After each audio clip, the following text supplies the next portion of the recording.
नमस्कार मित्रांनो, टेक्निकल ज्ञान आणि नवीन अपडेटमध्ये तुमचे स्वागत आहे। आज आपण आपल्या या व्हिडिओमध्ये बघणार आहोत मित्रांनो, चला अयोध्या महाराष्ट्रातून राम मंदिरासाठी पहिली लाल परी धावली।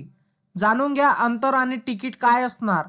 मित्रांनो, तुम्ही हा प्रवास सुखद आणि आरोग्यम करू शकता। त्यासाठी तुम्हाला महाराष्ट्रामधून कुठून प्रवास चालू झालेला आहे आणि किती पैसे लागणार आहेत त्याबद्दल आज आपण बघणार आहोत। मित्रांनो, एसटी महामंडळाची महाराष्ट्रातील अयोध्येला जाणारी पहिली बस सेवा आज 10 फेब्रुवारी पासून सुरू झाली आहे। अयोध्येतील राम मंदिरात रामलल्लाचा प्राणप्रतिष्ठा सोहळा मोठ्या उत्साहात आणि भक्तिमय वातावरणात पार पडला। पण या सोहळ्याच्या दुसऱ्या दिवशीपासून रामलल्लाच्या दर्शनासाठी राम मंदिरात मोठी गर्दी होत आहे। तर अयोध्या नगरीतही रामभक्तांना मेळा जन्मल्याचा पाहायला मिळाला।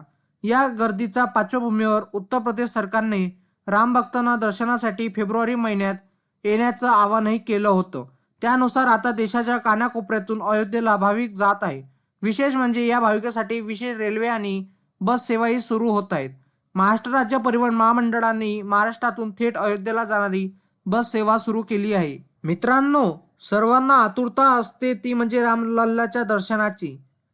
एसटी महामंडळाची महाराष्ट्रातील अयोध्येला जाणारी पहिली बस सेवा आज 10 फेब्रुवारी पासून सुरू झाली।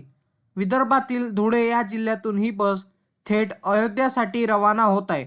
आज पहाटे धुळे बस स्थानकातून पहिली बस अयोध्याकडे रवाना झाली। या पहिल्या बस सेवेत प्रवाशांना उत्स्फूर्त प्रतिसाद पाहायला मिळाला। यावेळी धुळे परिवहन विभागाचे अधिकारी, पोलीस आणि प्रवाशांनी पहिला बसचा आनंद साजरा केला आहे। मित्रांनो, अयोध्येला जाण्यासाठी रेल्वेकडून विशेष धार्मिक पर्यटनाच्या पार्श्वभूमीवर अयोध्या दर्शन यात्राही सुरू करण्यात आली आहे। तर खासगी बस सेवा पुरवणाऱ्या कंपन्यांकडूनही अयोध्येला लक्झरी बसने आता येते। मात्र आजही प्रवाशांना राज्य शासनाच्या एसटी महामंडळावरील प्रवासावर मोठा विश्वास आहे। सुरक्षित आणि उत्तम प्रवास म्हणून लाल परी ओळखली जाते।